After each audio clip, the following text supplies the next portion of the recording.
It's Wolfpack Wednesday, which means we have a new episode of EUNOIA dropping today. Welcome back. I appreciate you all tuning in. Hopefully your week has been going well and you had a good weekend. Last week we discussed childhood relationships, how they impact you, and why they are important. I find this ironic because some pretty important people from my childhood popped up and surprised me for my birthday right around when I dropped the episode. My mom, my sister, my grandma, my aunt, and a few of my cousins all planned a birthday shindig for me and surprised the hell out of me. It was right on time and so fulfilling. What my family didn't know is that although I was excited about my birthday, over the past few weeks I'd been kind of down about it. In my head, all year I'd been planning this birthday to be special. I was planning on finally being international for my birthday, after talking about it for the past I don't know how many years. Then coronavirus hit and changed all of that. And as my birthday got closer, the more down I got about a few things. And honestly, I thought I'd be out here settling for my birthday again, except this time alone in a new city. But the universe and my family came through, like they always do, and gave me the most unexpected, incredible, unforgettable, and very fulfilling birthday that was full of fun and love. After they left, when I had time to reflect, I was just reminded how strong my family foundation is, how strong most of my family relationships are, how supported I am, how loved I am. I'm a very family-oriented person. Family means everything to me. This past experience is proof as to why. The people that I grew up around and who are very critical to my experiences in life are also influenced by strong family relationships. We have a strong foundation. We do for one another. We care for one another. And although things aren't always perfect, we always have each other's back. I come from a line of beautiful, intelligent, independent, strong women who would give the shirt off of their back for the people that they love. And that is exactly where I get it from. It runs in the family. Those are the strong traits I picked up on as a kid and have grown to be important to me as an adult. That's just one example of how my childhood relationships have helped mold me into the woman that I am today. I think it's important to remember that experiences and your social interactions are always shaping you. It doesn't stop at childhood.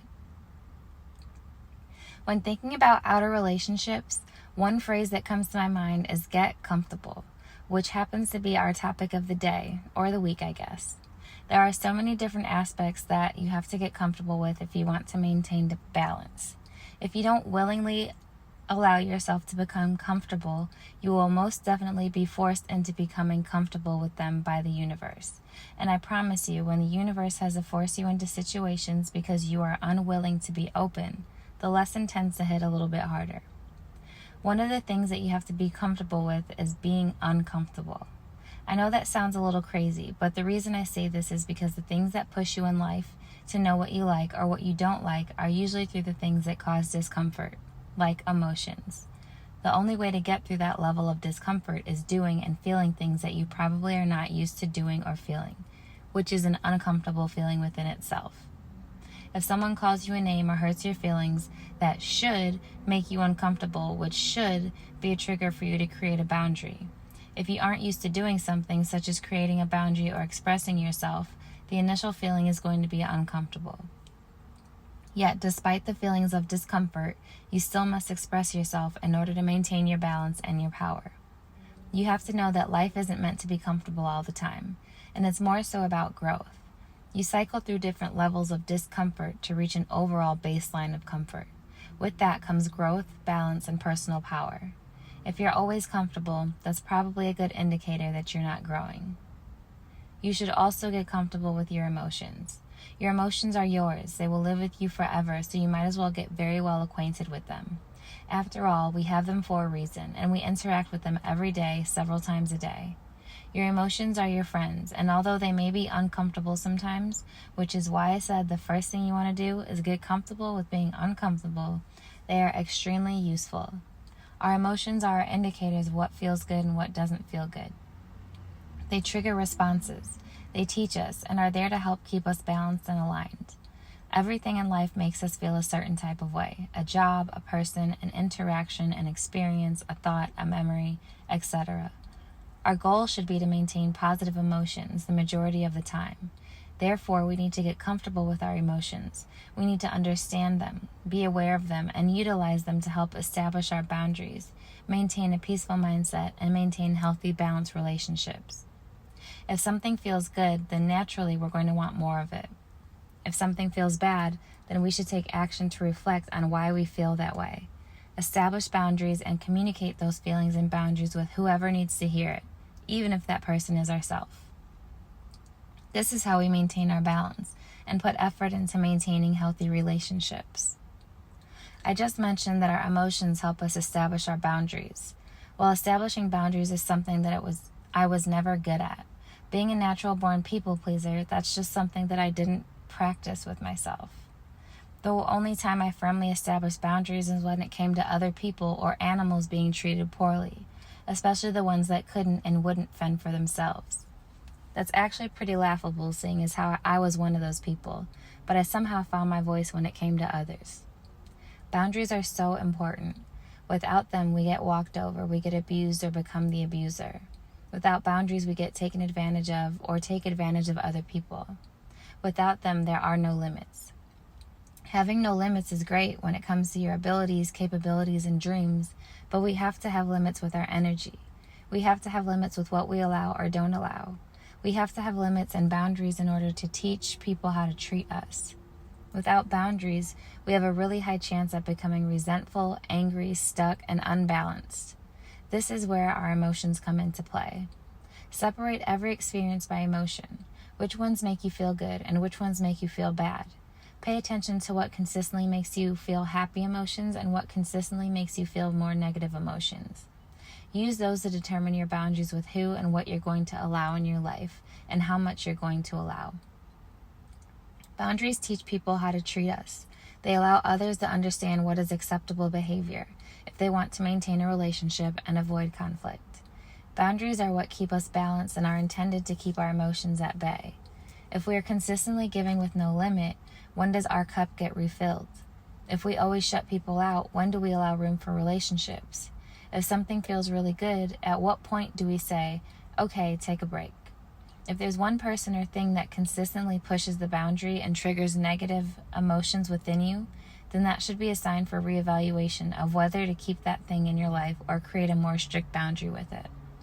Once you've determined your limits and decided what boundaries you want to set and who you want to set them with, it'll be time to communicate those boundaries so that others know that they exist. You can't expect anyone to respect your boundaries if they don't even know that they are there. Communication has never been my strong suit, especially verbal communication. I have a mind with 1,000,001 words in it, but I overthink the hell out of them, which has always made speaking an uncomfortable thing for me, and I tend to shy away from it. But communicating is one of the keys to life, and it's a skill that you should attempt to master. Closed mouths don't get fed, and people are not mind readers, no matter how much we want them to be. We have to learn how to effectively communicate our feelings, needs, wants, desires, expectations, and boundaries if we want to maintain healthy relationships. We are all different people with different views, needs, and different things that make us tick. If we want people to treat us a certain way, we can't expect them to just know. We have to kind of give them some guidance. Because although we may meet people who seem very similar to us, we still have different needs. Get comfortable having deep discussions. Get comfortable expressing yourself and your needs. Get comfortable asking for what you deserve. Get comfortable saying no without feeling the need to explain yourself. Get comfortable telling someone that you don't like how something made you feel. Get comfortable telling people that you really loved how something made you feel. Get comfortable with the truth. Once you get comfortable with all of those things, your emotions, discomfort, establishing boundaries, and communicating, you should make yourself comfortable with the idea that a little more friction may be possible within your relationships, and also potentially losing some of your relationships. It sounds really horrible, but it's the truth, and that's the only thing I'm going to hit you with. Birds of a feather flock together is a saying I've heard my whole life, meaning you roll with like-minded individuals, people who are similar to you, probably on a similar path as you. If you all of a sudden begin to focus more on your growth, change your lifestyle and begin moving differently, establish different boundaries with people you once had little to no boundaries with, they may think that you're acting funny, or they may think that you believe you're better than them, or whatever other nonsense that they make up in their heads about your growth, because they aren't growing with you. You all are growing at different speeds and possibly in different directions. Naturally, the relationships built on weak or false foundations will eventually break away, and you'll stand strong in the end with the true, genuine relationships that are meant to be in your life. You have to get comfortable with knowing that you aren't for everybody and everybody isn't meant for you, and that everything isn't meant to last a lifetime. Some things are just for a season, and that's okay. The people who truly love who you are and want you there will be there.